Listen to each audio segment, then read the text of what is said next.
ஜம்மு காஷ்மீரில் உலகின் மிக உயரமான ரயில்வே பாலத்தை திறந்து வைத்திருக்கிறார் பிரதமர் நரேந்திர மோடி. செனாப் நதியின் குறுக்கே 359 மீட்டர் உயரத்தில் 1315 மீட்டர் நீளத்தில் ரயில்வே பாலம் கட்டப்பட்ட நிலையில் நேற்று அது திறக்கப்பட்டுள்ளது. பகல்காம் தாக்குதலுக்கு பின்பு முதல் முறையாக ஜம்மு காஷ்மீர் சென்றிருக்கிறார் பிரதமர் நரேந்திர மோடி. செனாப் நதியின் குறுக்கே கட்டப்பட்டுள்ள உயரமான ரயில் பாலத்தை திறந்து வைத்திருக்கிறார். கத்ரா டு ஸ்ரீநகர் இடையே 2 வந்தே பாரத் ரயில் சேவைகளையும் பிரதமர் நரேந்திர மோடி தொடங்கி வைத்துள்ளார். ஜம்மு காஷ்மீர் மாநிலம் பகல்காமில் சுற்றுலா பயணிகள் மீது நடத்தப்பட்ட பயங்கரவாத தாக்குதலுக்கு 2 நாட்கள் முன்னதாக பிரதமர் மோடி ஜம்மு காஷ்மீர் செல்வதாக இருந்தது. ஆனால் அந்த திட்டம் அப்போது கைவிடப்பட்டது. பயங்கரவாத தாக்குதலை தொடர்ந்து மேற்கொள்ளப்பட்ட ஆபரேஷன் சிந்தூர் நடவடிக்கையில் பாகிஸ்தானின் பயங்கரவாத முகாம்கள் அழிக்கப்பட்டன. இதனையடுத்து பாகிஸ்தான் ட்ரோன் தாக்குதல் நடத்திய நிலையில் அதற்கு இந்திய ராணுவம் தக்க பதிலடி கொடுத்தது. இதனையடுத்து பாகிஸ்தான் கேட்டுக்கொண்டதற்கு இணங்க அந்த சண்டை நிறுத்தப்பட்டது. தற்போது ஜம்மு காஷ்மீர் மாநிலத்தில் அமைதி திரும்பி உள்ளது. இந்த நிலையில் பிரதமர் நரேந்திர மோடி ஜம்மு காஷ்மீர் சென்றிருக்கிறார். ஜம்மு காஷ்மீரில் ரியாசி மாவட்டத்தில் செனாப் நதியின் குறுக்கே 359 மீட்டர் உயரத்தில் ஒரு வளைவான பாலம் ரயில்வேயால் கட்டி முடிக்கப்பட்டுள்ளது. இரும்பால் கட்டப்பட்ட இந்த பாலம் 1315 மீட்டர் நீளம் கொண்டது. இது உலகின் மிக உயரமான ரயில்வே பாலம். நில அதிர்வு மற்றும் பலத்த சூறாவளி காற்றாக இருந்தாலும் கூட அதை தாங்கக்கூடிய வகையில் அது வடிவமைக்கப்பட்டுள்ளது. சுமார் 1400 கோடி ரூபாய் செலவில் கட்டப்பட்டுள்ள இந்த செனாப் பாலம் உலகின் மிக உயரமான ரயில் மற்றும் வளைவு பாலமாகும். இது ஆற்றுப்படுகையிலிருந்து 359 மீட்டர் உயரமும் பாரிஸின் சின்னமான ஈஃபில் கோபுரத்தை விட 35 மீட்டர் அதிக உயரமும் கொண்டது. இது ரிக்டர் அளவுகோலில் 8 அளவு வரை நிலநடுக்கங்களை தாங்கக்கூடிய திறன் கொண்டது. இந்த பாலம் 120 ஆண்டுகள் ஆயுட்காலம் கொண்டதாகவும் மணிக்கு 100 கிலோமீட்டர் வேகத்தை தாங்கும் வகையிலும் வடிவமைக்கப்பட்டுள்ளது. மணிக்கு 260 கிலோமீட்டர் வேகத்தில் வீசும் காற்றை தாங்கக்கூடிய வகையிலும் அதிக தீவிரம் கொண்ட பூகம்பங்களை கூட தாங்கக்கூடிய வகையிலும் வடிவமைக்கப்பட்டுள்ளது. ஜம்மு மற்றும் ஸ்ரீநகர் இடையேயான போக்குவரத்தை மேம்படுத்துவதில் இந்த பாலம் முக்கிய பங்கு வகிக்கும்.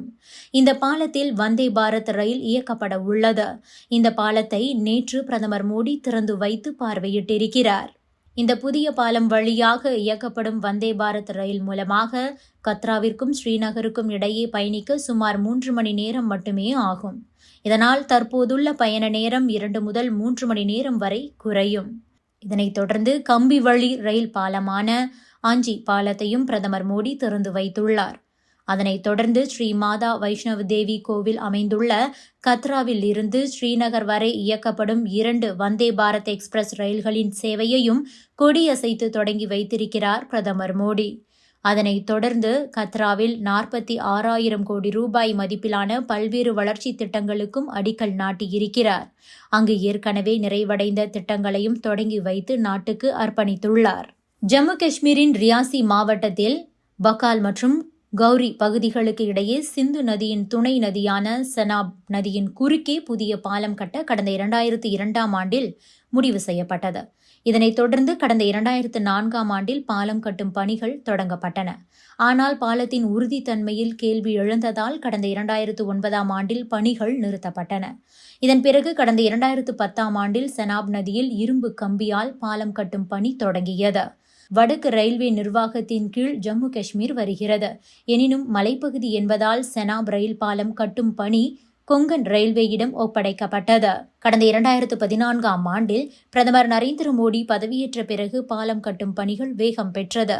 அதன்படி சுமார் 15 ஆண்டுகள் உழைப்பில் 1486 கோடி ரூபாய் செலவில் 1315 மீட்டர் நீளம், 13.5 மீட்டர் அகலம், 359 மீட்டர் உயரத்தில் இந்த செனாப் ரயில் பாலம் கட்டப்பட்டுள்ளது. ஏற்கனவே சொன்னது போல ஈஃபில் கோபுரத்தை விட உயரமானது. உலகிலேயே மிகவும் உயரமான ரயில்வே பாலம் என்ற பெருமை இதற்கு கிடைத்திருக்கிறது. அடுத்ததாக ஆஞ்சி தொங்கும் பாலம். செனாப் ரயில் பாலத்திலிருந்து 7 கிலோமீட்டர் தொலைவில் கத்ரா டு பெனிஹல் இடையே 435 கோடி ரூபாய் செலவில் ஆஞ்சி தொங்கும் பாலம் கட்டப்பட்டுள்ளது. இந்த பாலம் 725 மீட்டர் நீளம் கொண்டதாகும். இந்த பாலத்தையும் பிரதமர் நரேந்திர மோடி திறந்து வைத்தார். இது இந்தியாவின் முதல் கேபிள் ரயில் பாலமாகும். இதன் உயரம் 77 மாடிகளுக்கு இணையானது.